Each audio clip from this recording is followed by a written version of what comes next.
Hello, I'm Simon Owens, and you're listening to The Business of Content, a podcast about how publishers create, distribute, and monetize their digital content. For this week's episode, I spoke to a writer and podcaster who's amassed a huge audience for his comic book criticism. David Harper wrote hundreds of thousands of words over a 5-year period without making a single penny from his comic book criticism. In 2009, he and a couple friends launched Multiversity Comics, a fan website that went on to be nominated for an Eisner Award, which is basically the comic book equivalent of an Oscar. In 2015, David struck off on his own, launching an incredibly popular podcast and website. As his audience grew, he began to think about ways he could monetize it, and he eventually rolled out a paid subscription model. In my interview with David, we talked about the origin of his comic book fandom, where he found his audience, and how he designed his subscription offering. Before we jump into the interview, I want to talk about my Substack newsletter. This week, I published a 1,500-word deep dive into a brand called Tag and Brag. Two brothers from Ohio launched a hunting vlog and scaled it to over 100,000 subscribers across YouTube, Instagram, and Facebook. We dove deep into how the brothers leveraged their vlog's influence to sign massive brand deals with some of the world's largest hunting companies.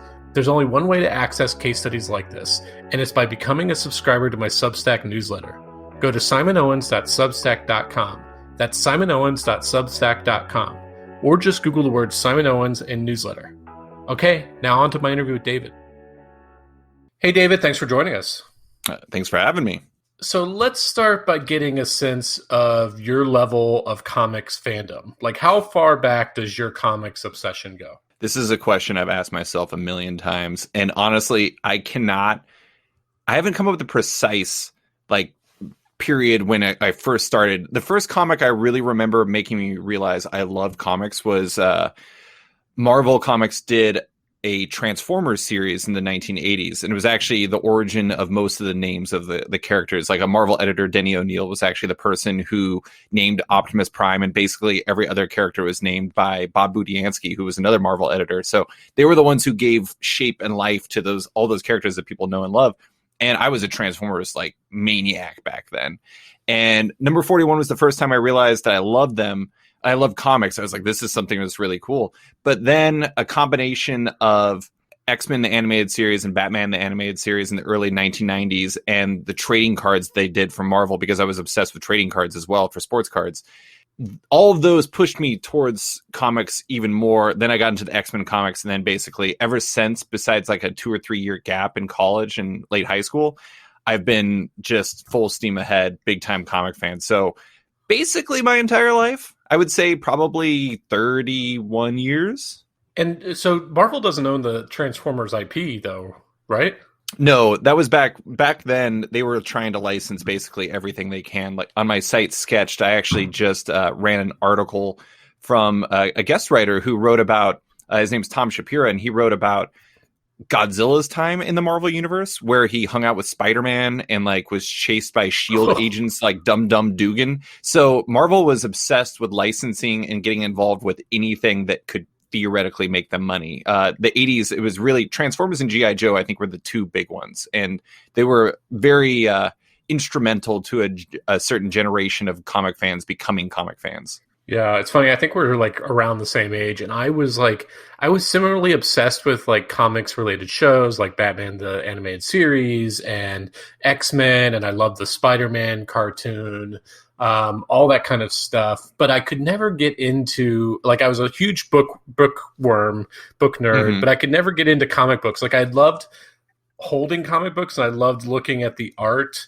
And I loved those trading cards. I loved the action figures and stuff like that. But I could never get immersed in the actual story of a comic book. Something about the panels, I just could not get pulled into them for some reason. Sure.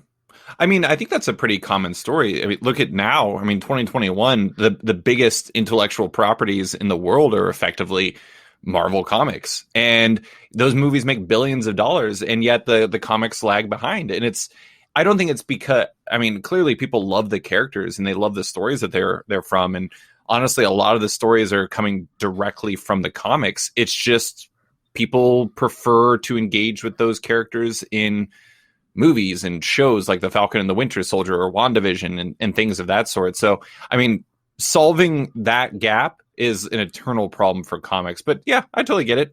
Comics are for everybody, just like I don't know. Theoretically, there's got to be people who don't like movies or something. I don't know. Well, like it's funny because I think a lot of the early deals that Marvel signed with movie studios, and why early on it signed a lot of bad deals, was there was assumption that a successful movie would lead to a ton of comic sales, but it's not. That didn't really happen, right? Like there wasn't like a surge after the superhero movies got really big. There wasn't a correlating surge in comics reading, right? There wasn't for Marvel stuff. I mean, if you look at something like The Walking Dead or Scott Pilgrim versus the World, those led to a lift in comic sales for those. Or Watchmen. Watchmen's a great example. I mean, that's been adapted both as a movie and a show, and those became huge lifts for the trade paperback that collects that story. The big problem I think with Marvel comics is the fact that if you say, let's say like Black Panther when that came out, it's a little bit more difficult to say, here's one comic you can read that is a perfect comic for a new person to jump on board with. While there are great comics from Black Panther's run, and that's probably a bad example because that was very inspired by two specific runs. But, it's just like you're drinking from a fire hose as soon as you get involved with Marvel continuity versus The Walking Dead or Watchmen, where you're just like, start here. That's all you need to know. Boom. Uh-huh. So it's tricky. And now, I'm guessing Marvel thinks of the comics as just IP sourcing at this point, for the most part. I doubt that's driving much in terms of revenue or profits. I'm sure. I mean, Disney, absolutely. Disney probably looks at it like that. But at the same time, I mean, the comics, I don't think relative to producing, other stories, cost that much. So it's, keeping the comics going is just really easy. It's easy money. It's easy pipeline for future movies and TV shows and things like that. I mean, you can look at the next wave of TV shows. You have characters like Ms. Marvel coming up, who is a character who was created in the last 10 or 15 years, and it's going to be a Disney Plus character. And I guarantee you that is going to be a smash hit show.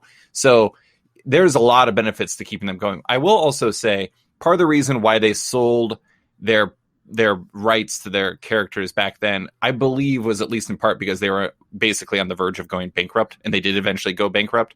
And so it turns out that it is important to have money when you're going bankrupt, and they were trying to find it in any pillow cushion or any couch cushion they could.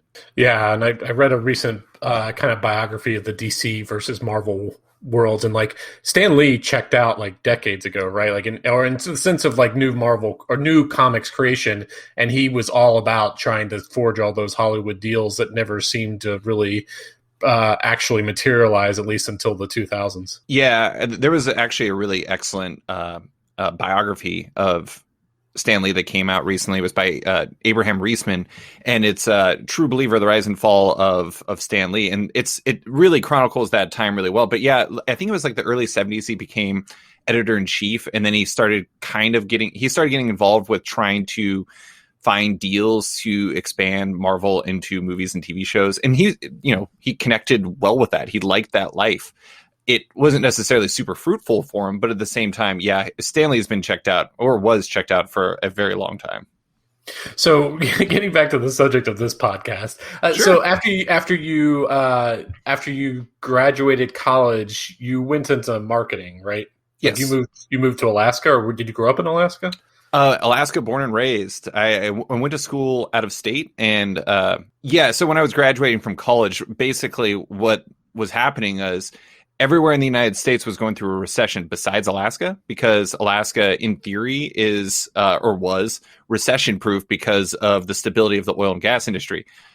That has no longer proven to be true. However, I, despite wanting to leave originally, have ended up staying here anyways, because a series of excellent opportunities, and because I met my wife, and she really loves Alaska, and combine all that together, here I am. And one of the beauties of both my job, but also like the stuff I do for comic related activities, is you really can do it wherever you are. I mean, I'm in Anchorage, Alaska, talking to you, and you're in DC. Are you in the DC area? Yep. Yeah. So it's like, it's not that hard to forge connections. Like tomorrow morning, I'm talking to an artist from Glasgow. So as long as you're willing to get up early and trying to adjust your schedules, you can make anything work. Yeah. I've been to Alaska twice. I love it, but both were in the summer. I have like really bad seasonal affective disorder and vitamin D deficiency, so I could definitely never deal with the long nights in the winter. In fact, even in DC with a relatively mild climate, I have to go south a lot during the winter. So you got a job in marketing, so what made you decide to try your hand at blogging about comics? Because you initially kind of grouped together with a few other people that you knew from like some web forums and stuff like that to launch a blog. Right. So, well, I was part of a thread on a forum for pop punk music, which is pretty hilarious when you think about it. But it's like, bands like, I don't know, I'm going to Taking Back Sunday or like Brand New or things like that. And I really loved that music in college. And so I got onto this website, absolutepunk.net. I would spend time on there, and then eventually I discovered the forums. And there was a thread on there for Wednesday's new comic book day. And so there's a whole bunch of people that were on there that were talking about it. I spent like years talking comics with people on there. And one of them decided that he was going to start a site, and he started this site called Multiversity Comics.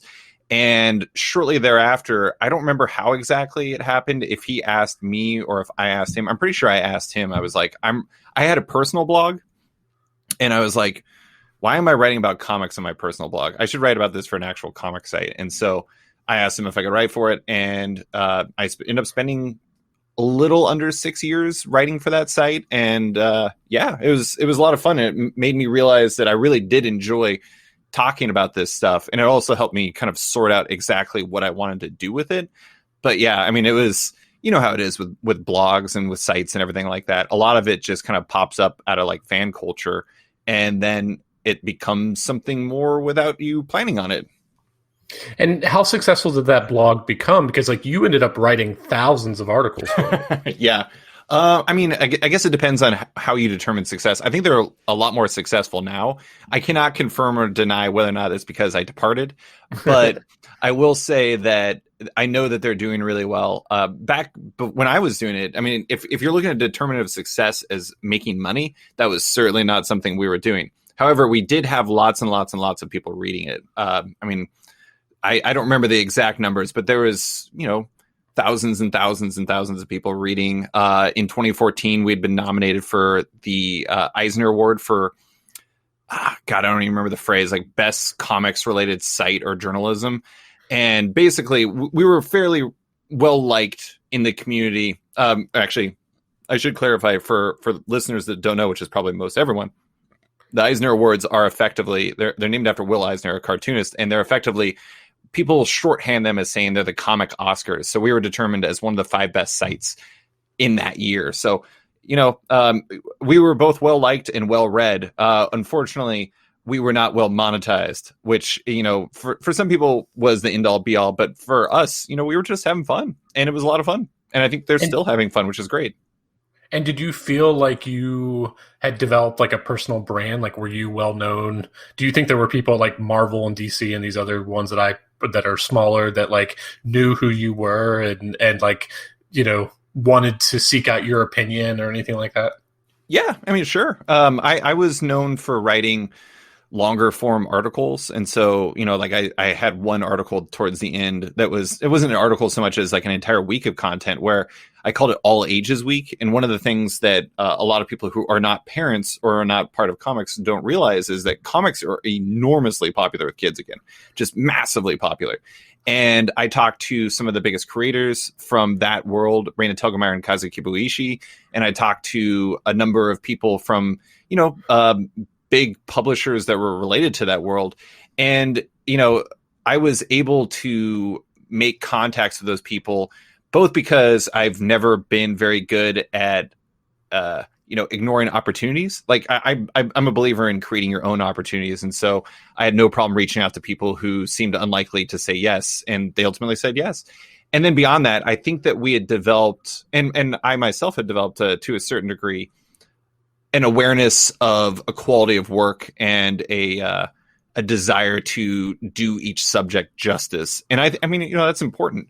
I don't know if I would go as far to say I had a personal brand, but just because I try not to say that phrase because it feels kind of weird saying that. But at the same time, I would say I was known enough to do what I did next, which was create my own site where I just did my own thing and wrote my own stuff and created a podcast. So awareness was high enough that I could do something like that. So tell me about that transition. Like, what made you decide to leave, and then what made you then? What did you when you left? Were you planning to launch the new thing, or what were those two things not necessarily directly connected? I wouldn't say they were directly connected. I mean, at that time, I would just, I knew what I wanted to do. And one of the things about comic sites, at least with the bigger ones, a lot of them fall into the same content traps that everyone has to with the banner ad driven world. Is they have to produce a lot of content. And for comics, that often means writing lots of reviews, running lots of previews of upcoming comics, running interviews that aren't necessarily very in-depth or interesting. And I'm not saying, I mean, Multiversity does a very good job at that. So they're not really guilty of falling into those traps. But at the same time, I just wasn't interested in, if my next 5 years was writing thousands and thousands of articles that weren't really what I wanted to do, I would probably have felt like that was a waste of time and not a good usage of my skills. And so I left thinking that, maybe I'll do something else. Maybe I'll write, for some other site. And then I decided to do my own thing. And I started a site called Sketched and a podcast called Off Panel, where my podcast Off Panel is basically just me having conversations with comic creators, journalists, comic shop owners, people who are adjacent to the industry, things of that sort. And so, that's a big part of it. And then just writing articles that look at the industry and then look at comics in a longer form fashion with a lot of research going behind it. A lot of conversations with people in the industry and people who make comics about what they do. And, Sketched was immediately really well received, and, it connected with a lot of people. But the problem was I did it for a year, and I was terribly, terribly burned out after writing basically 3 to 5 articles every single week for an entire year, many of which were like several thousand words. So it was a lot. But the podcast was even a bigger success, right? Like, and especially in the beginning. Oh, kind of. I mean, I would say they were fairly comparable and they kind of fed into each other. The big thing for me early on was my first podcast was featuring an artist, a writer and an artist who, has a tendency of being very honest. And his honesty led to articles being written about that podcast by other sites, which led a lot of people to go to the site and listen to it, or go on Apple Podcasts, or I guess iTunes at the time, and listen to it. And it resulted in that, like my podcast being 80th ranked for the entire world for, I don't know, a small portion of time. But at the same time, it was quite the lead off for that podcast. And ever since then, it's just built. So it was I know like a big thing for podcasts is it can take a bit to really hit critical mass and get a real solid amount of listeners. But I had that effectively from day one because of that first podcast. It was a very fortunate thing. Yeah, I'm jealous because, for most new podcasters who aren't working for a large media company, they really have to kind of build like their audience, like one listener at a time. Like my first several months, I don't think I topped 100 downloads per episode. But for you to have that kind of instantaneous success, and then probably a decent number of them stuck around, like that's a pretty amazing launch for sure. Yeah, I mean, I started with a lot, and I think I've done a fairly good job of not losing them. And so it's just, it's continued to build ever since then. I mean, some of it, but by nature of being an interview podcast, by nature of it, some of it is, suffers to the whims of the notoriety of the guest. And, that's at the same time, I want to feature whoever I'm interested in. And I'm not looking just for big names or anything like that. I'm just looking to talk to whoever I can talk to who does awesome stuff. So, but yeah, I mean, and the good news too, is like my first article I wrote for Sketch 2 was a survey of comic creators about like the work that they do and the money behind it and everything like that. And that was a really big connection too. And, everything I did in that first year was a real learning process on what I wanted to do and the right way to approach it, and, what I wanted my voice to be. And it was an amazing experience. I mean, honestly, like several of my articles were being read hundreds of thousands of times. And that was, I mean, if you're talking about personal brands, it was a pretty good time to, build up people's awareness in what I was doing. And so you said you got like burnt out after about a year after that, you kind of took a break, right? Like you were freelancing for other sites. Yeah, so for the podcast, I took 3 months off. I said I was going to take the summer off because, as you noted, Alaska summers very good. They are very very good, and so and given the fact that the other 9 months are mostly, well, I mean, I would describe outside in my home of Anchorage, Alaska today as Hoth-like, like in Empire Strikes Back. It's very windy and it's supposed to be like get to negative 25 today with wind chill. So I was like, I'm going to take some time to myself and figure out what I want to do. And so I ended up taking 3 months off from Off Panel, the podcast, and coming back. And I went from there and just kept going almost every single week and sometimes multiple times a week. And during that time for writing, I did a few things. I did some freelance writing. I wrote a few features for The Ringer. I did some freelance writing and also video narration for Skybound Entertainment, like the people who do The Walking Dead and Invincible on Amazon. And then on top of that, I was also doing a personal newsletter, like a newsletter where I wrote about comics, but also my other interests. And I called it The Crossover. And basically I did 10 issue seasons of that where people could subscribe to it and just read my random stuff I happen to be writing about with comics and sports and movies and all kinds of things. And just to kind of keep it going, because like I said, I mean, I mostly do this just because I have fun with it and I want an outlet for these things that I like to write about. And yeah, so those were largely what I was doing in between iterations of Sketched. And so when did you return to focusing primarily on just Sketched and the podcast? So the podcast kept going throughout. So it was always a thing. I was going to I didn't originally intend to bring Sketched back. I was looking into doing freelance writing. Freelance writing is kind of inconsistent. I should also note I have a day job, so I had a lot of stuff going on with that.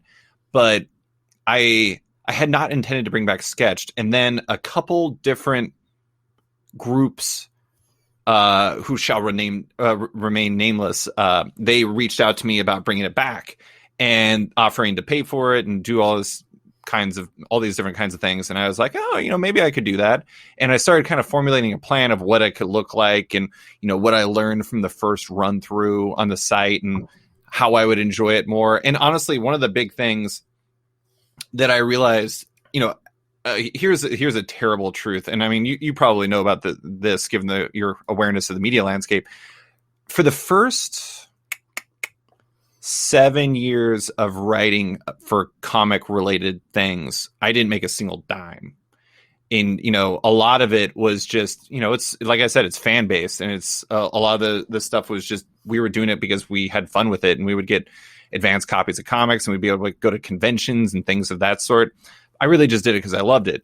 But after I finished the first run through on Sketched, a fellow journalist, Heidi McDonald from the Beat, an excellent comic site, when she wrote about my site's closure, she pointed out, she was just like, this is what happens when people don't pay for all this stuff.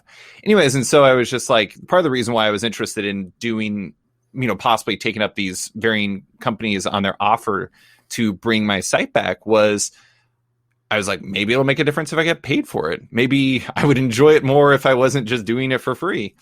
And those offers ended up falling apart for one reason or another.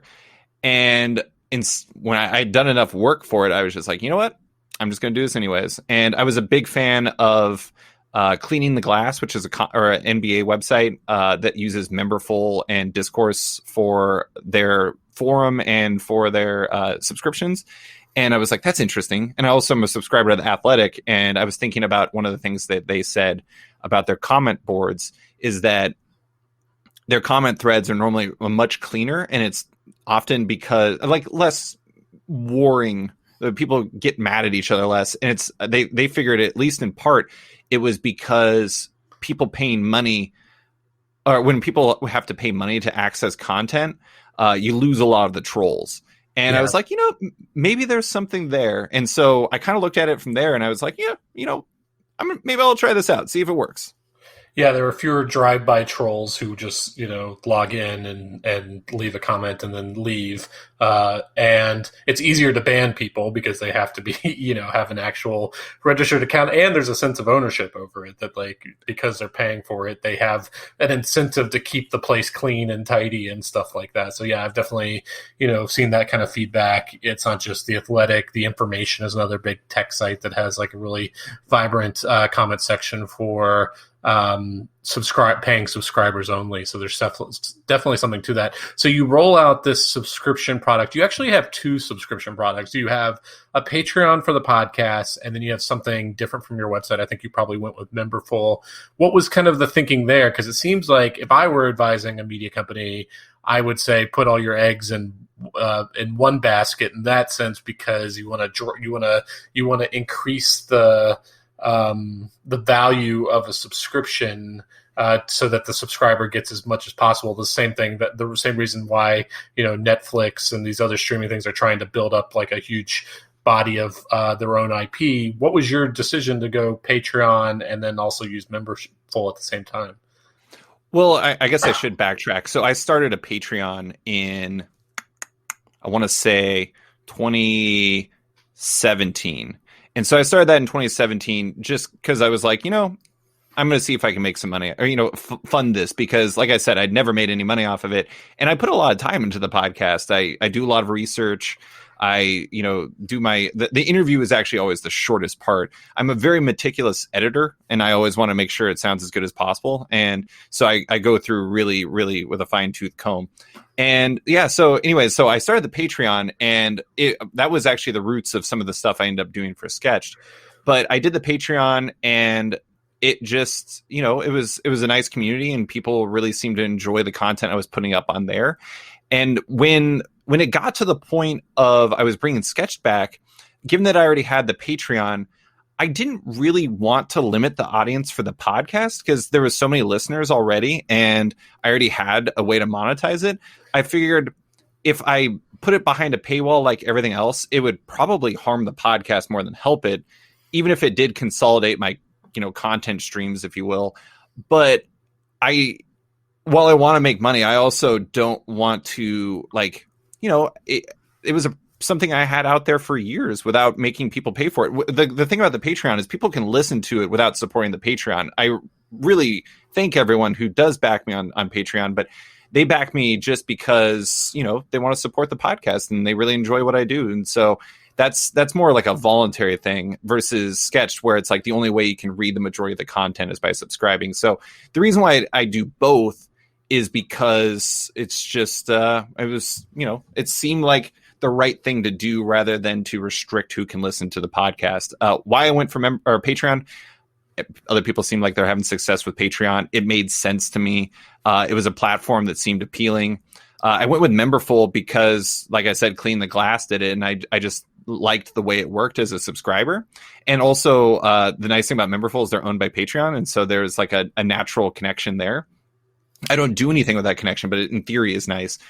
But so it's just they seem like the right options. They're really easy to use, and it's honestly, like, I never once considered going the banner ad route because in my opinion, both as a professional that works in digital media, but also as a person who runs sites, I think that banner ads drive sites to bad behavior because they're in pursuit of content that will drive impressions, but not necessarily drive engagement or drive better content. I actually think that banner ads are harmful towards content. And so I had no interest in that. So I want to try an alternative means. If it didn't work, it didn't work. If it did, it did. So I figured worst case scenario, I go back to not writing. What do you charge for a Sketched subscription? So the monthly one is $4.99. There's a $3.99 quarterly. So it's $11.97 for 3 months. And then I've added another one that I had a ton of requests for annual. Originally, I didn't want to do an annual one, mostly because, if I'm being honest, I didn't know if I was going to get burned out again, and I didn't want to overpromise and underdeliver. And so I ended up adding an annual one recently because I had so many people ask me for it, and it turns out people really like it. And That's funny because most of the people I interview, they're all contemplating getting rid of the monthly because they just want that annual revenue that's more consistent. Because the second you have monthly, then people's credit cards will bounce and other kinds of things like that. Like the churn is much higher, and that annual revenue is a nice big chunk of reliable income they get once a year.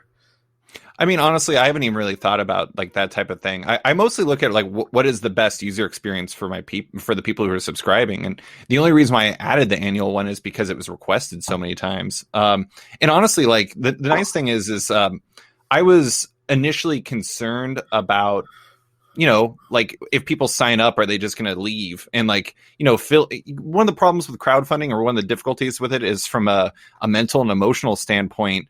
When you see people unsubscribing or, backing you out of the Patreon, it's hard not to feel something about that. Like, is this reflective of my work? Yeah. And the good news for me is I've, a lot of the people who started backing me on Patreon in the beginning are still backing me on Patreon.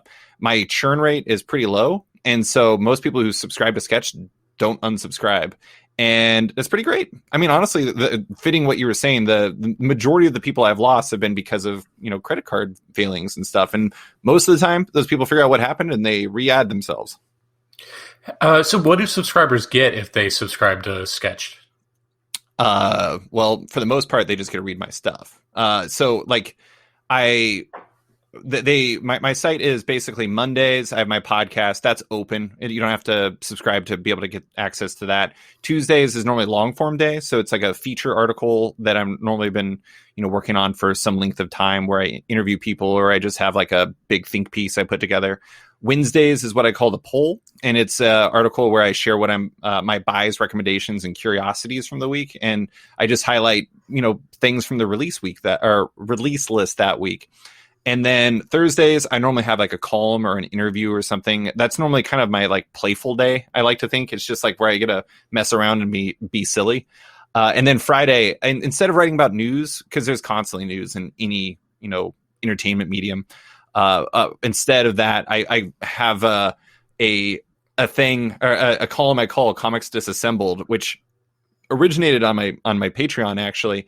And one of my favorite writers is Zach Lowe, who writes for ESPN, and he has this Friday's 10 things column where he talks about 10 things he likes and didn't like from the past week in basketball. And I effectively do that, but for comics. And it's nice because I get to write at a little bit more depth on the news subjects instead of just regurgitating press releases. And it allows me to highlight things that aren't just the big news, but are things that are interesting to me, or like great art or things like that. And it's funny because I originally moved those over because I thought having stable content each week would be something that people would like, but I didn't think that those would be a big draw. But I've had a lot of people tell me that the poll and Comics Disassembled are two of their favorite things, which is, one of the things is you can start a website with the intent that you know what people like, and then a lot of times it turns out you don't. But they also get access to the sketched forums, which are powered by Discourse, and then on top of that, they get access to intermittent, like extra podcasts that I do. Not really podcasts, but basically interviews I do that serve as the source material for the long forms that I do. So like, for example, my first big long form was an oral history article of a big comic from Marvel's history. And I released the interviews I did with the creators and with the editor of the project as podcasts that people could listen to as subscribers. And so, there's value adds I throw in there, but it's mainly those 5 main days of content. So other than the podcast, most of your stuff is behind a paywall. Yeah. Intermittently, I'll do like one of my big features I'll have open, or what I'll do is I'll, I don't know, if there's like a week of content that I think would be a good fit for getting out in front of people, I'll open that up. But at the same time, for the most part, it's paywalled. I mean, there's only so many ways you can get people to, subscribe to, a site like this. And it, unfortunately, if you make everything open, they're not going to be incentivized to support it, generally speaking. How do you drive subscriptions then if you don't have a lot of free content to kind of draw people in? Power of prayer. I don't really have, given the guests you normally have on, I'm sure that they have very smart, well thought out plans. But for me, it's mostly just do the work. And if I have a very field of dreams view on it, if you build it, they will come. And so far, I have thankfully been largely proven correct. So it's just like the content in your view is so strong that, and with your initial subscriber base of fans, that if you produce something of high enough quality, people will forward it or talk about it enough to where they're recommending it, and you're still getting some organic signups. That is the hope. I mean, honestly, despite the fact that my background is in online and social media, I've never really been very comfortable with heavily, promoting or pushing my own stuff, much to my wife's eternal chagrin, just because she thinks it's funny when she tells friends or family about my podcast. And then I'm like, oh, we shouldn't talk about that. But yeah, I mean, for the most part, I'll do intermittent posts where I'm like, don't forget to check out the subscription page, 7-day free trial, blah, blah, blah. I have a 7-day free trial. And then on top of that, intermittently, I'll do sales, like where it's just like get a discount, kind of like, I mean, The Athletic is perpetually on a discount. I'm not like that, but, once a quarter, I'll typically do one. But honestly, like, it's not that I think my content is so good. It's just, I think that it's a little different. And different than what other comic sites are producing. I wouldn't say better. I certainly wouldn't say that my site is better by any means. But what I would say is that I'm looking at it from a slightly different angle than most sites. And for some people, that's appealing. Sometimes there's niches that you can cover and different content types you can deliver that hopefully speak for themselves and prove to be valuable. And by and large, that is proven to be true. I've only grown since the beginning, which is a good thing. Do you hype the subscription on your podcast a lot? I really shouldn't I? I actually almost never, how like in most podcasts, there's like don't forget to rate and review, 5 stars only, etc. Mm-hmm. And then like, all I say in my intro is I do my intro and I say brought to you by sketch.com. And then I lead into the guest. That's basically it. I try to make all of my things I create, podcasts, articles, and everything like that, as enjoyable and as focused on the content itself as possible. And I'm not particularly interested in if someone's going to rate and review me, they're going to rate and review me. And if I tell them at the beginning of my podcast and delay them getting into the stuff that they really want to hear, I don't think that's going to help me. And I mean, honestly, I have, 208 ratings last time I checked and a whole bunch of reviews, and I have a 4.9 star average. So I would say that my Field of Dreams method is working, but at the same time, you could probably make an argument that if I was doing it a different way, I could probably see even more success. Unfortunately, that also takes time, and time is a luxury that I don't always have. Yeah, we'll talk about that in a second. But who do you get a sense of who your subscribers are? Like, obviously, I'm guessing you haven't done a survey, but do you get a sense that these are like just really hardcore comics fans like yourself? Are they people who work in the industry? If you look at that pie chart of who's like paying to subscribe, what kind of sense do you get of who those people are? The good news about comics, and especially having been in it for a while, is I recognize a lot of the names. A lot of the names are people who work in comics or people who make comics. A huge portion of that. Like some of the biggest names in comics subscribe to the site. I'm not going to name names because I respect Sketch subscriber privacy, but there's also a lot of readers who are interested in like the industry side of things and how things work behind the scenes. Like, a good example is next week I'm doing a feature on comic conventions and how creators are feeling about the idea that, conventions are coming back and we're still in a pandemic. Like, are they comfortable with that? And that's not something you would really find on another site. And the thing is creators are interested in that because these are conversations they're having privately, but this is a way to get it in all like one place. And one of the things I often hear from people is that I'm, providing a perspective on subjects that they just aren't finding anywhere else. And so, yeah, I mean, I would say that, probably 60% of subscribers are probably in the industry in some capacity, and the rest of them are just enthusiastic readers. I will say too, a lot of the people who subscribe have been, following me for a long time. They subscribed to my newsletter after I left Multiversity. They've been podcast listeners, et cetera, et cetera. So it's 10 years in the making. So what's your production schedule look like? Because I mean, you're promising a pretty high output of content between the weekly podcast and then multiple articles for subscribers. You said you also have a day job. What does that look like? It seems like you're under a lot of pressure to produce, and I can say from personal experience that pressure can get to you sometimes.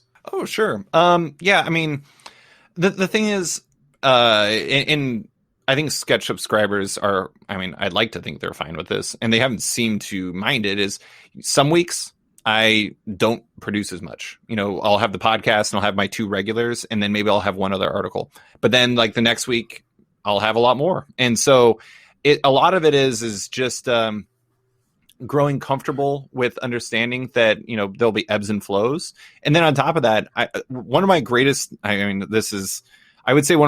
strengths as a person who does this type of thing is I am extremely fast.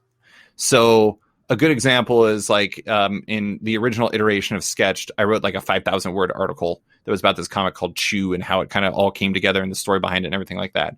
I wrote that in about an hour and 15 minutes. Wow. And it was, and my average is like 300 words an hour. Is like I'm a very slow writer compared to some people. Yeah, I'm like absurdly fast in my experience, and like I don't have a heart, because I always say that like by the time I actually start writing, I've already written in my head. And so for the most part, like most of my columns or articles take me an hour or 2, maybe, even the really long ones. And so the biggest thing for me is like I'm always having to fill the pipeline of research. And so like right now I have like a profile that I'm doing on a person in comics. I have that conventions article. I have a feature that's about a comic publisher and how they've dealt with the pandemic internally, because there's been really no focus on how the publishers themselves, in terms of the mechanism of making comics, have been impacted. And I have a few other pieces. And so basically managing email and like getting all of like the interviews and everything together is by far the most time consuming part of anything that I do. Once I actually get to writing, it's really easy for me. It's funny because like I remember talking to somebody back when I was at Multiversity, and they're like, "Oh, how long does it take you to do like a review?" Because like my ones normally take me like 5 or 6 hours, and I'm like 10 minutes. Wow. And I'm just like, I don't know. I've always been really fast, and whether or not that's a good thing, maybe I should be better at it. Maybe if I took more time, I'd be better at what I do. But I am very, very fast. So I would say that is probably the best way I manage it. I spend like a lot of time on weekends, on Saturdays and Sundays, typically editing my podcast. And editing is one thing you can't really do fast, because, a podcast is a certain length of time, and I'm very meticulous on it. So normally editing an hour podcast is going to probably take me about an hour and a half. So, some of it just takes time, but at the same time, I normally can do it in like a morning or an afternoon on Saturday and Sunday, and kind of fill it in between my schedule for my day job. So it occasionally gets really stressful, but for the most part, I'm pretty good at balancing it all out. And honestly, the pandemic has been kind of helpful to me, because if I have to take a lunch break to do a podcast, I'm already at home. So I got my equipment right here. So it's great. Okay, David. Well, those were all the questions I had for you. Where can people find your work online? So they can find me at sketch.com. That is my subscription comic site. Off Panel, the podcast, is both on Sketched, but it's also on Apple Podcasts, Spotify, and everywhere you can find it. 5 stars only, though. Rating and review, don't forget. But then also my Patreon for Off Panel is at patreon.com/offpanel. On Twitter, I'm the site is at sketchcomic. Myself, I'm at Slice Fried Gold. And yeah, I'm probably forgetting something. Oh yeah, one other thing that people get with my my site that they often really comment about how much they like is every Sunday I do a newsletter with that. You can only get that if you actually subscribe to the site. But at the same time, it's like one of the things that always shocks me when I talk to people is how much they refer to my stuff as the newsletter. Yeah. I did air quotes there because once you do something, it's kind of out of your hands and like, they just find it. So you can find me on all of those places. Regular stuff coming up. Huge podcast coming up this week with legendary artist Frank Whiteley in that convention article I mentioned. So good stuff coming. Okay, well, it's a lot of fun. Thanks for joining me. Okay, thanks for joining us. I'm actually on the lookout for new guests for this podcast. So if you do interesting stuff in digital content, whether you're a full-time YouTuber, a media executive, or run a cool niche newsletter, definitely reach out. My email address is simonowens@gmail.com. Okay, see you next week.